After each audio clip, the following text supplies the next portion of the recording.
What's happening, folks? Good evening. Welcome back to the channel. First of all, apologies. This video is supposed to be live with you tonight. We're going to get Martin on.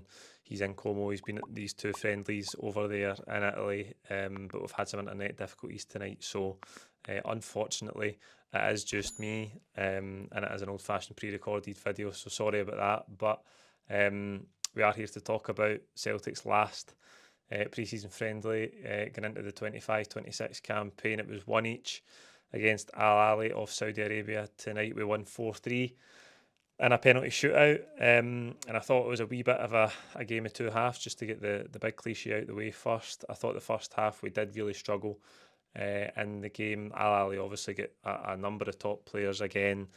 Loads of these clubs in Saudi Arabia have spent fortunes both in transfer fees and in wages to get big names for Europe. So there was the likes of Frank Kessie, who used to be AC Milan, Riyad Mahrez, Ivan Toney, Demiral at the back as well, Mendy in goals. There was a lot of players that you would recognise there from some of the bigger clubs across Europe in the last 4 or 5 years. So they do have quality, and I think the first half we did struggle to get to grips with the game. It wasn't, again, as it hasn't been really throughout pre-season, it wasn't our first choice full strength 11. Isla Sinisalo was in goals. There was first minutes for Alistair Johnson in pre-season after being away with Canada during the summer. Carter Vickers got some more minutes as well. The midfield was changed from what we've been used to in the way that we've started friendlies recently.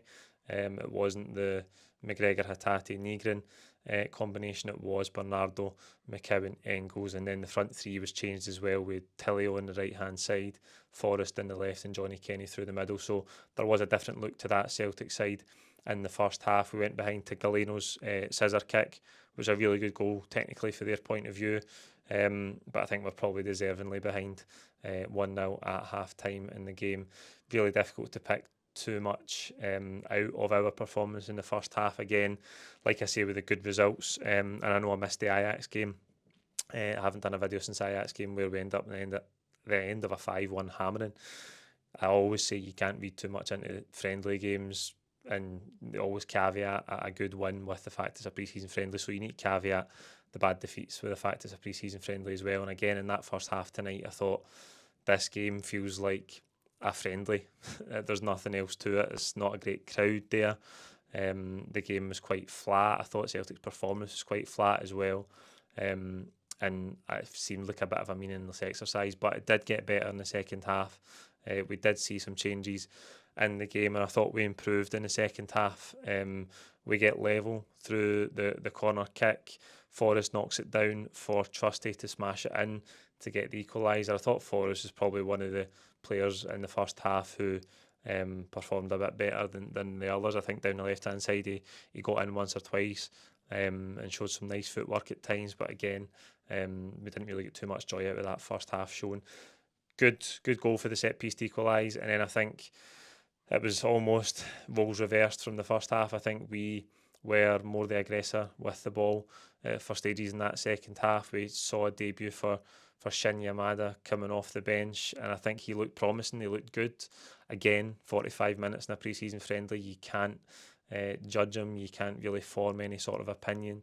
I know that we always rush to judgment at this time of the year, and I know there's a lot of criticism surrounding the lack of transfer business being done at this minute in time as we approach the start of the season, and we're going to come back to that in a minute. But Yamada is one of those players who's come in. He is a striker. I thought he showed good strength. I think he held the ball up well at times. I think he showed that he can run with it. He had some really nice work out on the left hand side where he dribbled past the Al Ahly defender and cut it back, and I think the ball ended up falling to James Forrest for a chance. It was blocked. Al Ahly did have chances late in the second half as well. Trusty got a great block on when it looked for all the world like Al Ahly were going to get their second goal. They had one or two more chances around the last 10-15 minutes of the game as well, but so did we. Luke McCowan hit the post as well. That was really unlucky. That looked, again, for all the world like it was going to nestle in the bottom corner, but it just struck the foot of the post. But I think to come back to Yamada, showed a bit of pace as well. You can tell he's strong. Like I said when we first linked with him, he's maybe similar to Kyogo. He's a couple of inches taller than Kyogo, but you can tell he's much stockier, much stronger. So that gives him a slightly different profile to what we're used to with Kyogo, and I think he showed he had a really nice finish as well actually in the game. It was flagged for offside. So I think it's a promising start for him to get some minutes in pre-season. Again, we know he's only just arrived. He'll still be getting used to the surroundings, getting used to the coaching staff, his teammates. It is early days, but I think that was a promising showing from him. And then, of course, we go to a penalty shootout, which again seems a bit meaningless to get third place in the Como Cup. To go straight to a penalty shootout, but that's the format, and the penalties were all good. Sinisalo made a great save for the Ahli penalty that was missed. I think he's one Sinisalo who, again, you can see he's got qualities we saw at the back end of last season. And I think again tonight you can just see that he's competent, and I think he will do well. The more games that he plays, again you could maybe look at him to say he almost got a hand to the goal, but it just comes at him so quickly, and it's a brilliant technique with a sort of bicycle kick from Galeno. So unlucky with that, but I thought again Sinisalo didn't do his reputation so far any harm. Again, just more of the same from him. Competent and really, really good. Trusty again, I think looks better. I think he looks a bit fitter, arguably. Maybe he's had a good pre-season. I know we got him late last summer, so maybe his pre-season was a bit disrupted. He looks a bit better. I think I would like to see, again, I know the jury's out still, but I would like to see him and Carter Vickers start the season next weekend, and it'll be really interesting to see who Brendan Rodgers goes with for that opening game of the season against St Mirren. I thought Ben Summers put his penalty away really well. I think Kobe Donovan's done again his chances no harm in pre-season. I think he's looked competent when he's been playing at right back, coming on there for Alistair Johnston. Probably more likely to go out on loan and try and get some minutes, but he looks a decent footballer, the boy. And again, I think I suppose one of the players who didn't cover themselves in glory tonight was Marco Tilly on the right hand side for the first half, and then some of the second half as well. I think he looks, I don't know, he just looks way short. He looks way short of the quality required. I think we've always known that. It looked like last week he was going to be on the verge of a move away. But he's played a part in the last two friendlies, and I don't know what's happened with that move out of the club. In the last couple of days, obviously, since I've not made a video, we've also lost Kwon, who went to Nantes in France, which is remarkable. I mean, that's we know that window in 23-24 was one of the poorest of all time, but Kwon did not play a competitive minute for Celtic. I think that's shown in the first 45 minutes against Bilbao in the James Forrest testimonial was enough for everybody, and after that he never got one single minute competitively in a Celtic jersey. But it's good to be moving some of these players on. Lewis Palmer's going to Lech Poznan as well on loan, back out on loan, so again that tells you everything about where his future lies. I think it's just a case of loan deals until he can get a permanent move away from the club. But to come back to tonight, I don't know what you take from it, winning a friendly on penalties to finish third in a group of four in a pre-season friendly competition. It's crazy, isn't it? The pre-season friendlies nowadays, we had the Cork Cup, we had the Adidas Cup, we've got the Como Cup. We seem to just be inventing these trophies now to try and make pre-season friendlies seem more meaningful. But I mean, it is just about getting, again, cliche, it's about the players getting minutes in their legs and building up to match fitness ahead of the season starting.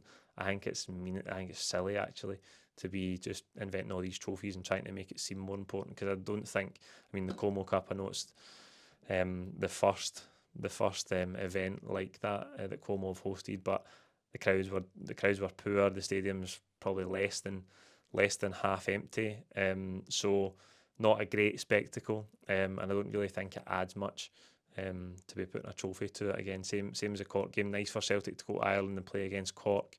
Great occasion for the fans over there. But again, having a cup, same with the Adidas one. Like, we beat Newcastle 4-0.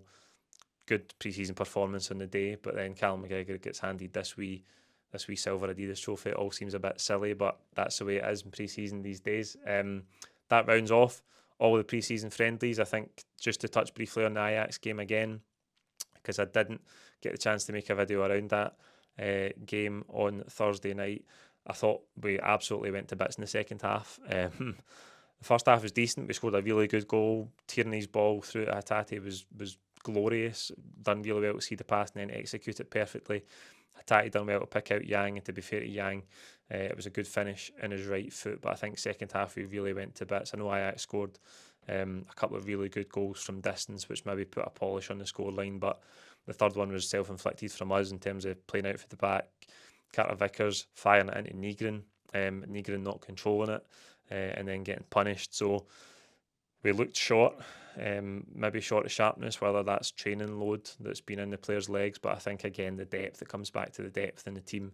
And I think we really did struggle in that second half against Ajax the other night. And that brings us nicely then, closing off pre-season. Some good moments, some good performances, some poor moments, some poor performances. Again, the overall picture in pre-season is always just about building up the sharpness to go into that Flag Day, the first game of the season next week against St Mirren. But the glaring problem for Celtic is the lack of transfer activity. And I think when you look at the squad, there's so many areas that we still have to improve. And with a week to go until the start of the season, there's no real movement on any of them. We're not close to signing anyone. It's not like we've got reports of bids and offers and contract negotiations that are far down the line. So it seems unlikely that we're going to make 2 or 3 signings before next week. And again, don't get me wrong, do we need 3 or 4 signings to play St Mirren next week? We don't. But we need players in the door as soon as possible to prepare for the start to the season, which is difficult domestically, and building up to that Champions League playoff tie. It's been really underwhelming so far. We've done wee bits of business. I think Tierney's obviously a brilliant signing. Nygren looks like he will really help us. We don't really know about the rest in terms of Osmond, Yamada, Inamura. We don't know where these guys are going to fit in. Osmond has played next to no minutes in pre-season. I think he came on against Cork and he's barely been seen since. Now with the arrival of Yamada, Johnny Kenny's played a lot of minutes in pre-season as well. Ida's there. So Osmond looks like one who might have to go out on loan this season to play some football. And again, Brendan Rodgers keeps emphasising that we have to add to the front line. We know he wants another striker. We are crying out for wingers. Remarkable quote the other night again from Brendan Rodgers that we can't let Yang go just now because Yang is a starting winger for us. It looks like right now we will be starting Yang on the right hand side, Yang or Forrest next weekend, and Dyson Maeda on the left. If you think that if Dyson picks up an injury before we sort these transfer dealings out, we'll be in a dire position. We'll need to have Forrest on the left and Yang on the right, and we've got basically nothing else. We can't really consider Tillio a viable first team player at the minute, given his shown in pre-season. So the situation out wide is dire, and I think again we're in this stage of the summer transfer window with Celtic where you're starting to feel like it's going to be the last week now. Like the really significant moves, the big deals that we're trying to get done. When you start to approach August and the beginning of the season, this is where things start to really drag on. And again, we don't have that luxury. The Celtic hierarchy constantly find themselves in this scenario, season in and season out, but particularly when we have to navigate a Champions League qualifier where they see the risk in that. I've said this time and time again, they see the risk in the Champions League qualifier. We don't have an efficient enough recruitment operation to get the business done and to get the deals done early that we want. And we end up in this situation where we risk not having the quality to make it through that playoff tie. But the board will probably look at it and say, well, we couldn't spend and we couldn't get the deals done because we might not make the Champions League, and then we're 40-50 million pound down on last season. That's so risk averse, it's risky, that outlook, but we know that's how they operate. And again, we find ourselves in this stage. You could chart it on a graph, the range of emotions and the cycle of a Celtic summer transfer window. Now we're approaching the start of the season. We don't have what we need. The squad is weaker than it was last season. And yes, the things that we always hear at this time of the year are there still 2 or 3 weeks left? There's still time, 4 weeks. It may be there's still time left to improve the squad. You can't judge it yet. The window's no done. But we find ourselves constantly in this situation, and you really have to rack your brains to think about a transfer window where Celtic came out stronger than they went in recently. We've made brilliant profits on O'Reilly, on Kuhn, even on Kyogo. In terms of outgoings, just in those three in the last 12 months, it's about 52 million quid. And that's all well and good, but it can't result in making the squad weaker by the time we've finished this transfer window. We also had the money that we spent last summer. Are the board thinking, well, we spent 11 on Engels and 9 on Ida, and we don't really know where we're at with either of those players, and that's given them a bit of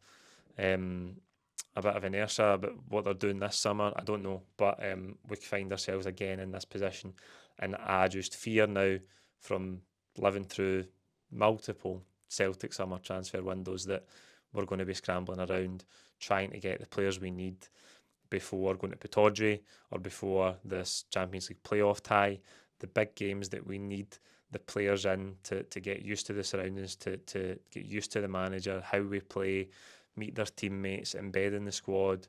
I think we're woefully underprepared as it currently stands. We've got a lot of work to do. Hopefully we do get something done this week.